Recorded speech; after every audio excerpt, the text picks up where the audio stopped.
The lines of a coupe, the robustness of an SUV.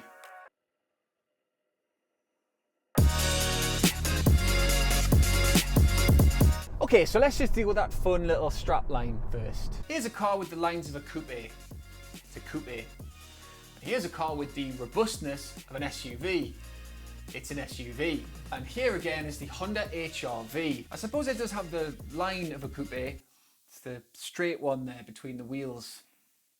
It's not an SUV either because it's not possible to get one of these with four-wheel drive. So while it may be robust, it cannot be so in the way that you'd conflate with an SUV. The sense that it evokes all-conquering off-road ability, that is. So what we actually have here is another fatty hatchback. I actually need that as my script.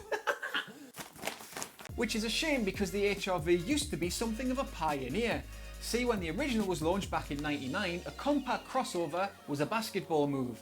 Yet here we had a small, fun-looking SUV marketed specifically at the youngster demographic. You know, the sort of thing that the Nissan Juke invented, quote-unquote, about 10 years later. It was cool and practical and fun. Honda actually called it the Joy Machine and did an advert where it was on a dog. I'm not sure whether this is actually legit, but we'll go with it anyway. Yeah, anyways, it didn't quite become the European sales smash that, say, the Nissan Juke would. So Honda killed the name off. For 10 years. But now it's back, and a bit more mature, if you like. Oh, don't leave me alone like this. Don't you say it's the final kiss.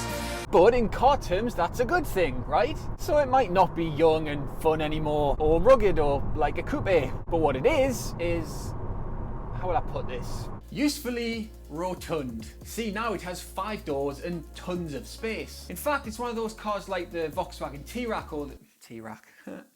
Like the Volkswagen T-Roc or the Toyota CHR that looks like a compact crossover from the outside, but it's actually has space and a price tag more akin to a full-size family crossover. It's based on the Honda Jazz as it goes. Plus, like the Jazz, the Honda HR-V has magic seats, giving it a distinct advantage over the latest Civic, which doesn't. That means they fold upwards, leaving a flat floor in the cabin so you can load all manner of useful stuff like small trees. It's actually pretty thoughtfully designed up here too, with a variety of cubby holes, including this one in the middle. It's really deep, but it has a pop-up cup holder platform thing for your coffee if you need it. Don't let all this practicality fool you. The big lad can still dance. Yep, like most of what Honda does, this thing is excellent from behind the old round thing here. It feels passably like a nicely set up hatchback, you know, for a big fat tall one anyway. It's a little bit rolly because of that, you know, physics and what have you. But you know, it has decent body control, weighty steering, and a setup that is generally confidence inspiring, I think is a phrase that some people use.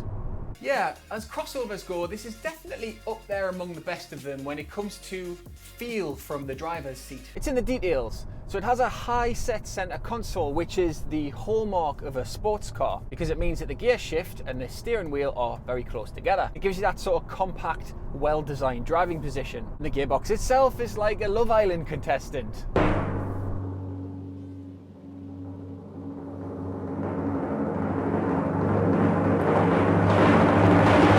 Super slick and very easy to pull. So now I can tag Love Island in the video and it'll get more views. Ow. Never heard of it. Look, it's nice to drive anyway. The HR-V is not just good when you're doing the road testy stuff, but also the day-to-day things. That's particularly because of this engine, which is the diesel. Now I know it's not ideal to recommend diesel at the minute, but the engine range here is small, only 2 in fact. These two. As you can see, there's very little between them in performance terms, 0 to 62 wise anyway, but there's a gulf when it comes to efficiency. Also, at a time when car makers are increasingly moving away from 4-cylinder petrol engines and towards 3-cylinder turbo units, who says units? This just feels a bit old and a bit boomy and a bit bleh. So unusually, it's the diesel in this that's the much more pleasant choice. It's obviously a bit clattery when it's cold and when you've just got going, but it settles much more quietly than most other small capacity diesels do. Actually, it's so quiet that when you're at motorway speeds, it has the effect of seemingly amplifying the wind and tyre noise because you're not hearing the engine. That's not to say this is noisy, and actually with the ride quality being the way it is and the driving position and again the quietness of the engine, this is generally a very, very good and relaxing motorway car. And you know, that and its practicality, there's plenty of rear space if I haven't already mentioned that, even down to things like a really flat floor. It hasn't got a transmission tunnel running through it, so it makes it feel like it's got more legroom. Well, they make this a very appealing family car. And in 2015, Euro NCAP declared it 5-star safe. And crash. A little side note on the safety thing, right? So I've been driving this the last few days, and on a number of occasions it's bonged at me really loudly because it thought I was going to hit something when I wasn't. It's kind of like having a hysterical health and safety officer in the passenger seat at all times. One time, in fact, it started to put the brakes on when I was going across a mini roundabout because I thought I was going to hit something. It was annoying, but I guess better safe than sorry, and it proves that the safety tech in this thing does do its job. It's got a spec sheet that gives you everything you need pretty much at the bottom of the pile, unless you need an auto, which is SE upwards, but it's a CVT. But look, right, this is your basic HRV, an S. It's got alloys, Bluetooth, climate control, and it's got the magic seats.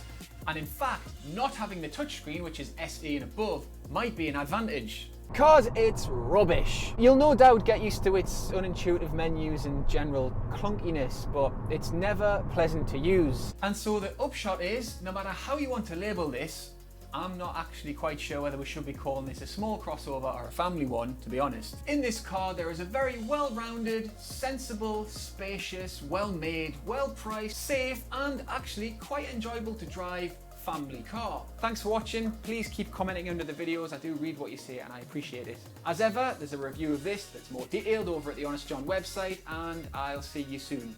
Oh, and subscribe. Bye.